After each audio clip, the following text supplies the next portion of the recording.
Des questions de précision, Monsieur le Président. Président Baouri, je ne voudrais vraiment pas poser de questions maintenant, mais vous venez de donner une réponse à une question qui vous a été posée par mon distingué confrère. C'est ce qui m'amène à vous poser la question suivante. Est-ce que vous maintenez que vous auriez trouvé un des manifestants qui aurait ramassé une arme par terre et que vous l'auriez intimé l'ordre de laisser tomber? Est-ce que vous maintenez cette déclaration? C'est une déclaration qui est... Oui, si vous maintenez cette déclaration faite par vous à cette barre. Oui, ce que j'ai dit, je le maintiens. Vous maintenez ça? Vous avez aussi continué en disant que c'était une arme oubliée qui aurait été oubliée par un militaire. Je n'ai pas dit oublié. Qui aurait été abandonnée, alors? Je ne dis pas abandonné. Qu'est-ce que vous dites alors? C'est tombé par terre, dans la bousculade, une arme peut tomber. Voilà. Est-ce que la question qui se pose maintenant est de savoir, est-ce que le commissariat de Bellevue défoncé, le commissariat de Bellevue attaqué par certains manifestants, cette arme-là n'est pas une des armes récupérées par les manifestants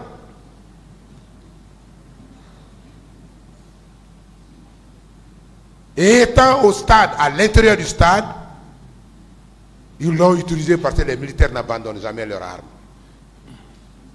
En insistant sur cet aspect, je me rends compte qu'un fait que je considérais comme étant banal suite à la bousculade, peut-être que c'était un gros piège pour nous faire porter le chapeau de ce massacre et que ça serve de prétexte à ce qu'on soit arrosé par une mitrailleuse en disant que l'un d'entre eux avait une arme.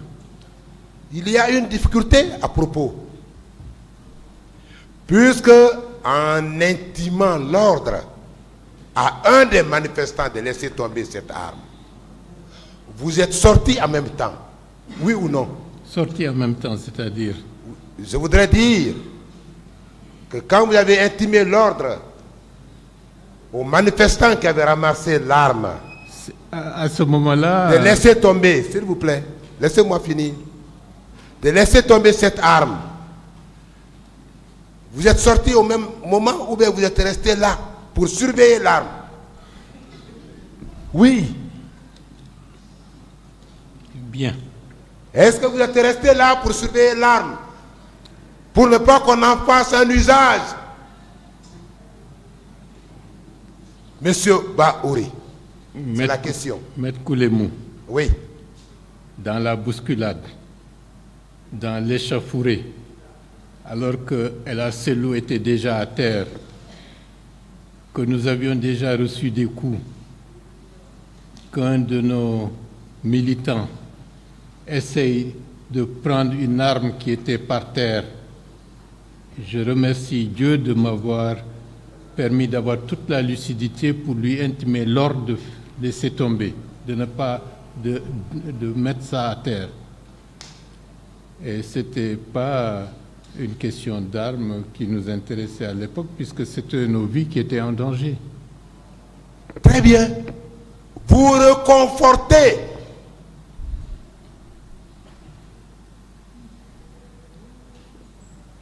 Vous reconfortez la position selon laquelle,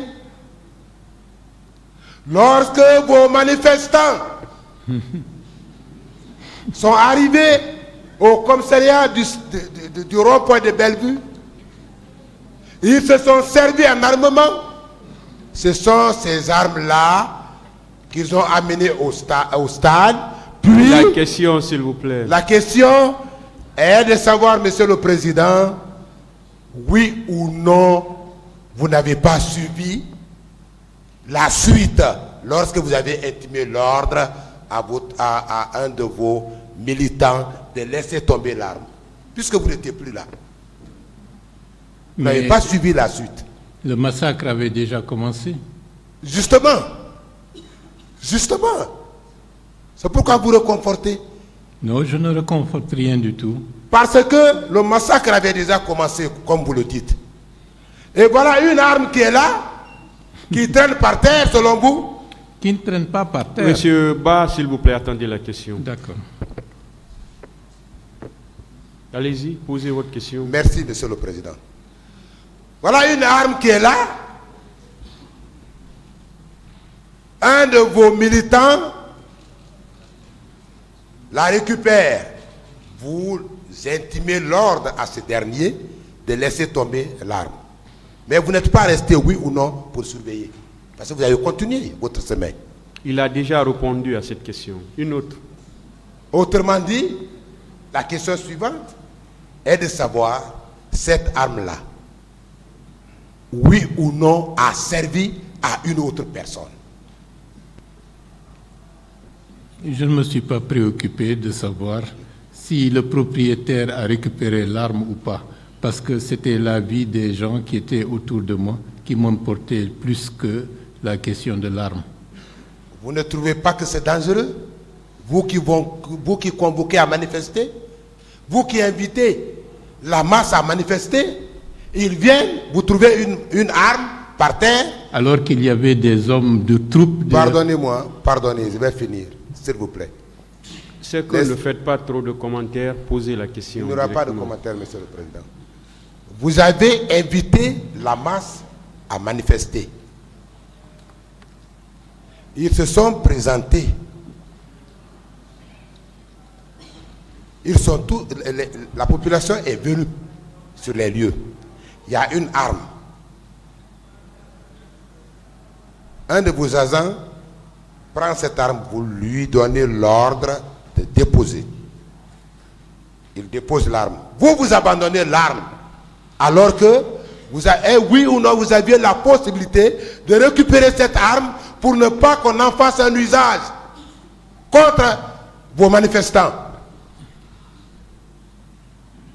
Je ne sais pas comment vous expliquer qu'au moment où les autres leaders étaient déjà en train de partir, que El Selou gisait à terre et que d'autres avaient reçu des coups, qu'une arme tombe ou est trouvée par terre et un de nos maintiens d'ordre tente de le prendre, je lui donne l'ordre de laisser tomber.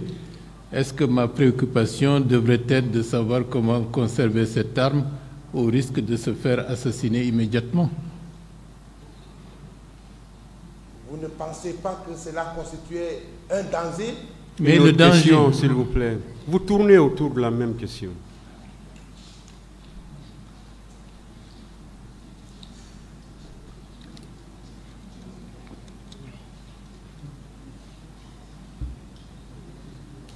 Monsieur Ba, peut-être c'est la dernière question. Peut-être c'est la dernière question. Est-ce que, encore une fois,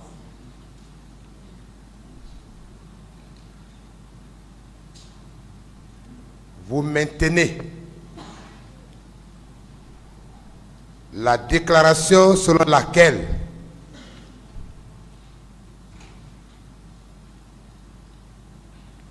les autorités communales avaient invité les organisateurs de la manifestation prévue pour le 28 septembre de surseoir en raison principalement du fait que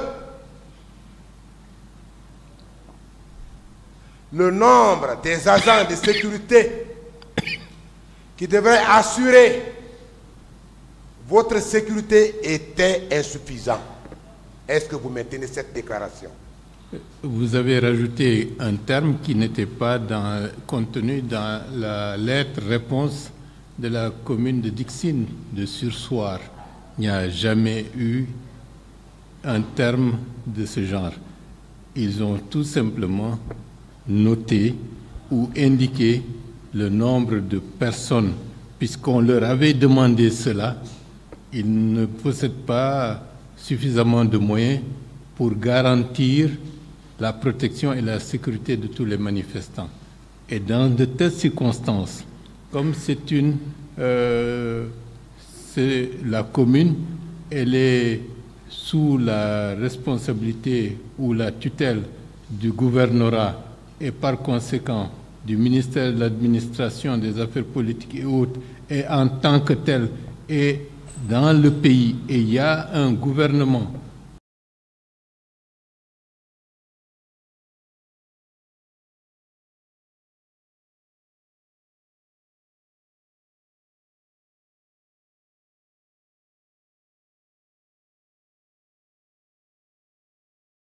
exécutif, ils avaient la possibilité de réquisitionner d'autres forces qui n'appartenaient pas ou qui n'étaient pas liées à la commune pour assumer leur rôle de protection et de sécurisation d'une manifestation qui était autorisée. Monsieur Ba, je pense que les autorités communales sont mieux indiquées d'assurer la sécurité des manifestants lorsque cette manifestation se tient dans leur juridiction, dans leur périmètre. Le maire a aussi un rôle qui lui confère la possibilité d'appeler d'autres renforts ou d'être épaulé par d'autres forces qui ne relèvent pas de sa commune. Monsieur Ba, enfin, outre le fait que le maire vous invite à surseoir. Non.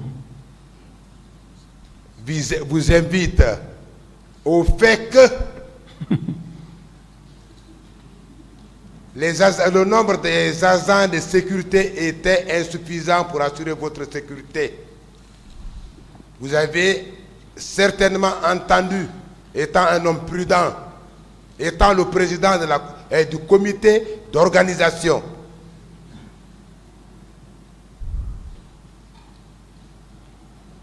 le communiqué du ministre de l'administration du territoire et des affaires politiques.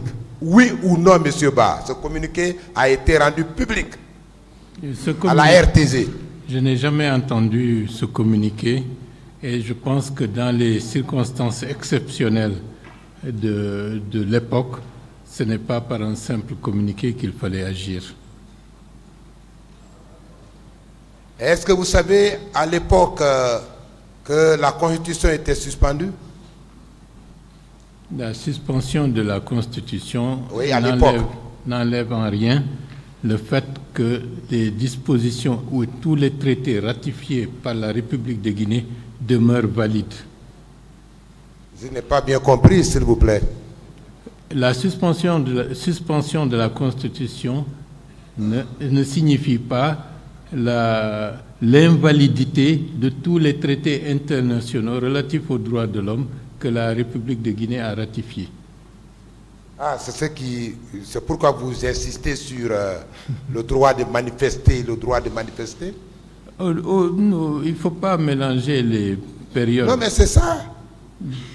Puisque la Constitution, la suspension de la Constitution, à l'époque, n'avait aucune incidence sur ce que vous appelez le droit de manifester. Bon, le droit de concernant à l'époque, au moment des faits.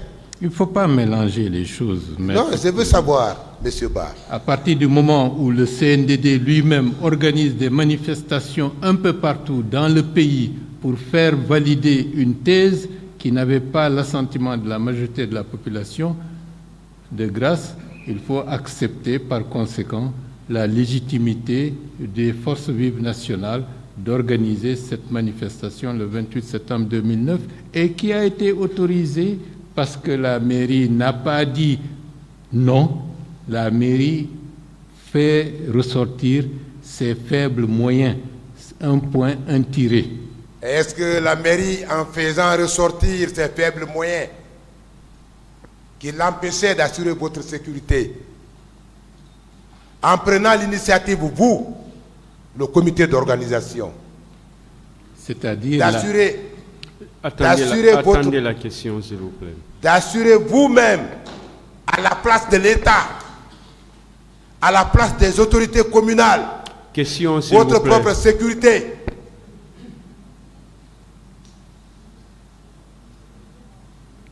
Vous n'étiez pas en train de désobéir,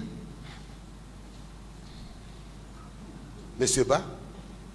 C'est au pouvoir exécutif, au gouvernement, d'assumer ce que vous êtes en train de dire.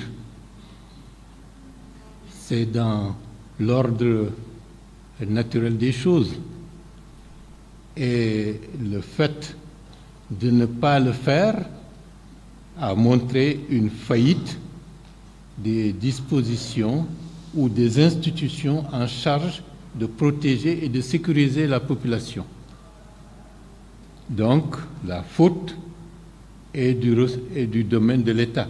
La mairie, par prudence, a montré ses limites pour se protéger et décliner toute responsabilité par rapport peut-être à ce qui était déjà en l'air, pour indiquer si cela arriverait, ce n'est pas nous, c'est d'autres qui sont responsables.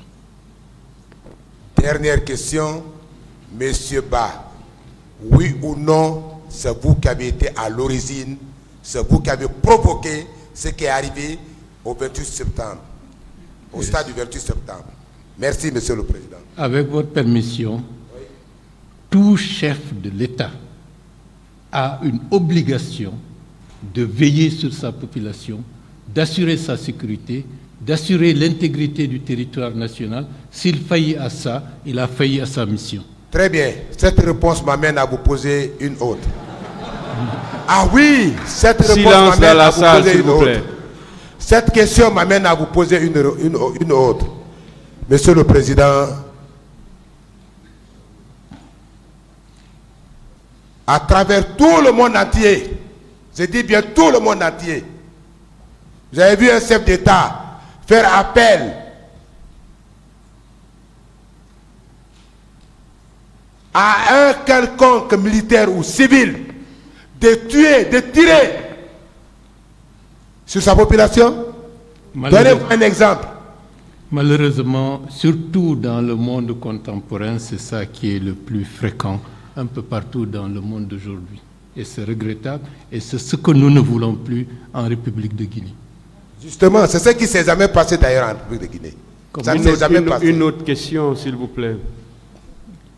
Je suis désolé de dire que le 28 septembre... C'est bon, une autre question.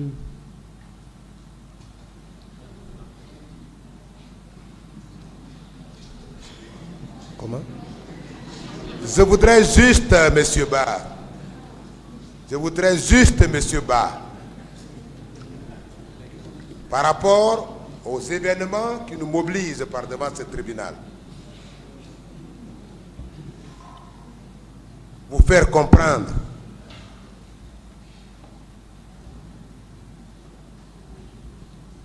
que tout ce qui est arrivé... Est-ce que c'est une question? Oui, Monsieur le Président. Posez-la alors. Pas de commentaires, s'il vous plaît. Oui, oui. Que tout ce qui est arrivé au stade du 28 septembre,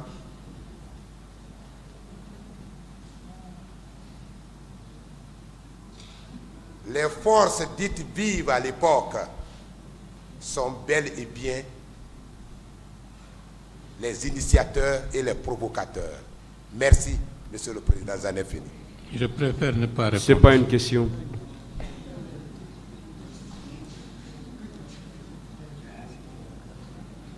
La défense n'a plus de questions. Partie civile, ministère public. Vous pouvez disposer, Monsieur Ba. Merci.